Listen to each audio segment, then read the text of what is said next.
Komið sæl og velkomin í hádegisviðtalið. Gestur okkar í dag Þorgerður Katrín Gunnarsdóttir, menntamálaráðherra og varaformaður Sjálfstæðisflokksins. Þorgerður, á fundi í gær í Kópavogi með sjálfstæðismönnum, þá sagðirðu að þú vildir efna til þjóðaratkvæðagreiðslu aðild að Evrópusambandinu á næsta kjörtímabili.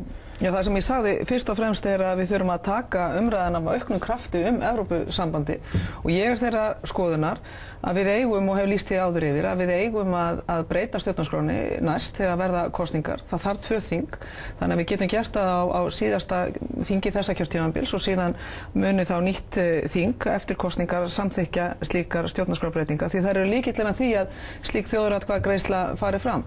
Það sem ég hef sagt, og það er mín skoðun, að ég ljósi meðal annars þeirra þjóðfélagsbreytingar sem hafa átt sér stað á fjölbreytninni eða flórunni í atvinnulífinu. Við erum með sjávarútveginn sem við höfum mikla hagsmuni af, en kannski ekki eins ríkum mæli eins og árum áður.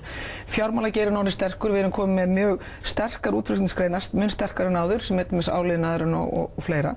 Og við þurfum að taka tillit til þessara breytinga á okkar samfélagi. Það sem ég hef líka sagt, og ég undirstrika það að ég ansnúin því að gangan í Evrópusambandi eins og staðan núna. Hagsmunamat mitt það, og algjörlega sammála því sem hefur komið meðal annars fram hjá mínu formanni. Hagsmunamat mitt það að okkar hagsmunum sé betur borgið utan Evrópusambandsins eins og sakir standa. En af hverju taka þá þessu umræðu? Af því að ég orðið þreytt á því að þessu ofstæki sem í rauninni í Evrópusambandsumræðinu. Annarkvort ertu sko móti Evrópusambandinu og þá á í rauninni ekki að ræða með Evrópusambandið og þá gert lítið úr þeim sem hafa einhverja skoðunar á Evrópumálum, eða það öfgarnir í hinn áttuna að þú ert Evrópusambandssinni og vilt gangi Evrópusambandið og allir hinn eru í fífl. Ég nenni ekki slíkri umræðulengu, mér setja að vera skotgrafahernaður og svona slagorðakennd nálgun. Ég hins vegar alveg sannfærður það að þegar við nálgumst umræðuna af auknum krafti, förum að draga það fram hvað Evrópusambandið skiptir, hvaða máli það skiptir fyrir hinn almenna borgara, fyrir því daglega líf, fyrir utan það hvaða þýðir fyrir okkar fullveldi, að þá muni fólk geta móta sér betur skoðanir. Og ég finn það líka þegar maður að fara í heimsókn í fyrirtæki. Ég var í álverunni í Straumsvík, því frábæra fyrirtæki í morgun.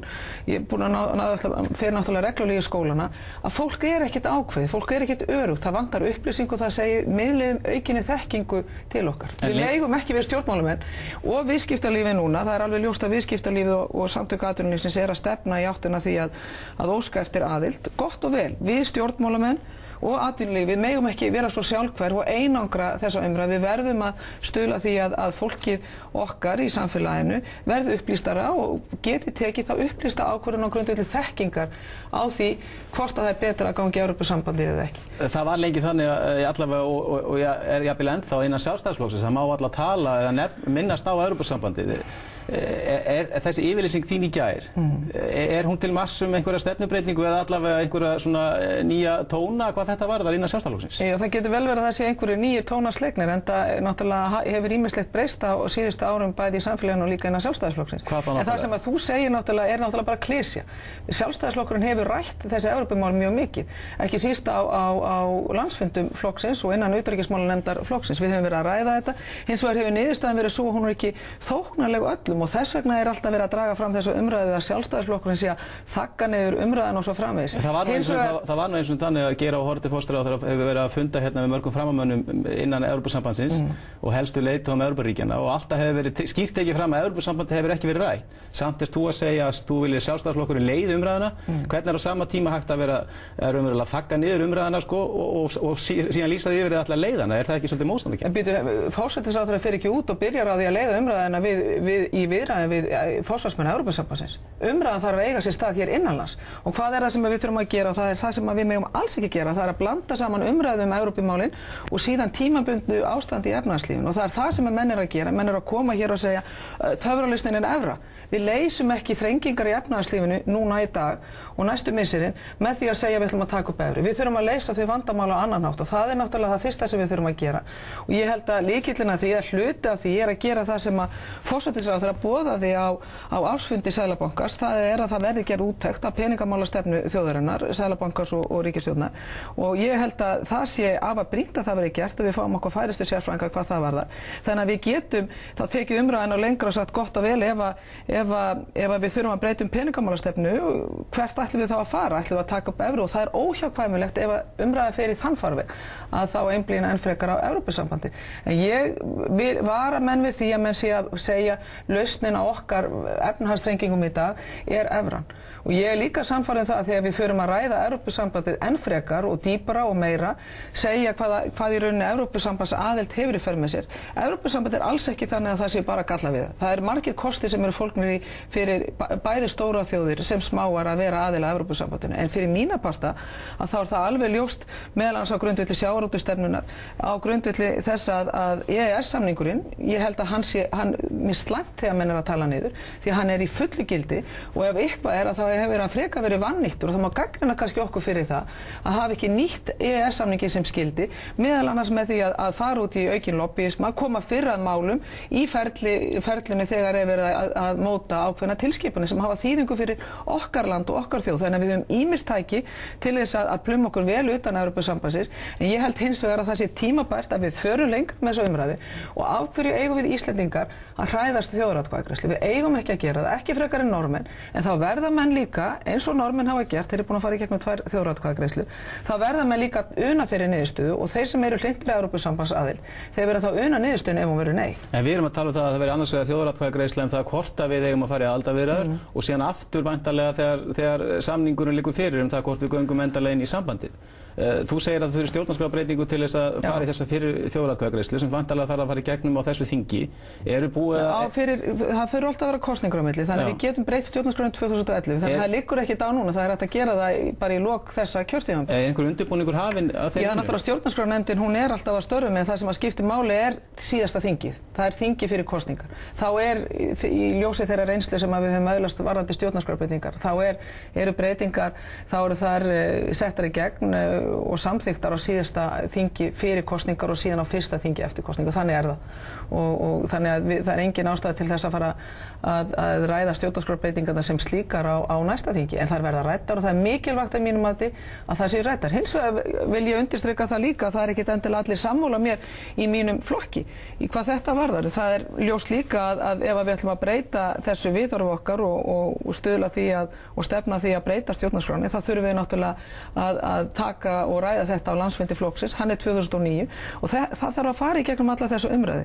Mikilvægt er að við stjórnmálamenn áttum okkur á því, við erum þokkalega vel upplýst. Atvinnulífið ágætlega upplýst og er að móta sér sína skoðun og auka þrýsting á okkur varðandi aðildarviðræður við ESB.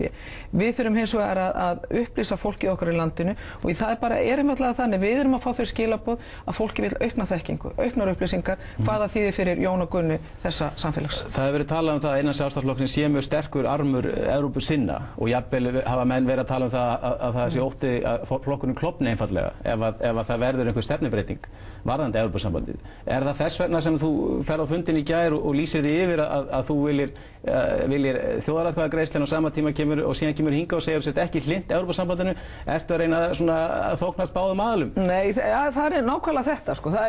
Þetta sem ég er svo þreytt á í allir þessar umræðu, það er eins og að við sem erum ansnúin ESB megum ekki tala um það að fara í þjóðaratkvæðagreiðslu því við erum þá að gefa eitthvað eftir. Ég treysti þjóðinni. Mér finnst þá við vera að nota í rauninu sömu tæki og tækni og Evrópusambandi sjálft sem byrja að sniðganga þjóðaratkvæðagreiðslu vísvegar. Ef það kemur nei í Frakklandi, það kemur nei í Hollandi varðandi stjórnarskrárbreytingarnar, að þá bara farið bakdyra megin með breytingarnar. Þetta vil ég ekki sjá. Ég segi, eftir að við erum búin að fara í það að upplýsa fólki, þá eigum að treysta þjóðinni til þess að taka mikilvæg ákvörðun og þá verður þjóðin að una þeirri niðurstöðu. Ég hef ekki trú á því og ég hef enga trú á því að neinir stjórnmálaflokkar, hvort sem að það er Sjálfstæðisflokkurinn, Framsóknarflokkurinn eða Vinstri-grænir munu klofna út af svona máli. Ég get nefnt sem dæmi að verkamannaflokkurinn stjórnmálanum í Noregi undir forystu Jens Stoltenberg sagði að megi hluta til já við því að ganga í Evrópusambandið 1994 í þeirri þjóðaratkvæðagreiðslu. Eindreginn andstæðingur þess var einn besti vinur Jens Stoltenberg og formaður ungra jafnaðarmanna, núna menningarráðherra og einn af svona helstu spútningum verkalýðsflokksins í Noregi. Hann var neymaðurinn og hann segir það er ekki spurningin flokkspólitíki þess, menn verða einfaldlega að móta sér sína afstöðu og það er það sem við þurfum að stuðla við sem erum í stjórnmálanum. Og þess vegna, ég veit að þessu umræða mun koma, ertu ekki að leika, allir ertu ekki að þóknast öllum í flokknum. Það er ekki þannig. Það er fullt af fólki sem að vill segja og vill fá þessa umræðu fram, vill fá tækifæri til þess að tjá sig hana og síðan að taka afstöðu til hana á grundvelli þeirra upplýsingar sem að liggja fyrir. En er ykkur von á því að það verði stefnubreyting hjá Sjálfstæðisflokknum varðandi þetta mál á næsta landsþingi kannski? Á næsta landsfundi. Við erum átt okkur á því að Sjálfstæðisflokkurinn er stærsta og lýðræðislegasta afl landsins og það eru stærstu landsfundir allra flokka í gegnum tíðina hafa verið haldnir á vegum Sjálfstæðisflokksins. Þar hafa verið samþykktar ályktanir sem að menn hafa ekkert alltaf verið sammála. Við höfum hins vegar fylgt þeim eftir og við verum að una þeirri niðurstöðu sem þar verður, bæði við sem erum í stjórnmálanum og síðan að þjóðin að hlusta á það. Þannig að þú ert ekki, ef að þú verður formaður í framtíðinni sem stundum við talaðum, þú ert ekki að boða stefnubreytingu? Ég ekki að boða, mín persónulega skoðun, ég búið í Evrópusambandslöndum og ég sé alveg að það eru kostir við Evrópusambandið, það er líka gallar og ég hrædd við það að við missum okkar auðkenni sem Íslendingar, við missum okkar snerpu og þennan sveigjanleika því að það er ekki heldur klisja að segja að Evrópusambandið sé misstýrt, það er misstýrt batteri, mér hugnast það ekki, en ég vil að þjóðin fái tækifæri til að taka afstöðu í þessu máli. Þorgeir og Katrín, takk kærlega fyrir komuna. Hádegisviðtalinu lokið, ég minni á fréttir Bylgjunnar og sjálfsögðu fréttir Stöð 2 klukkan 6:30 í kvöld. Takk fyrir.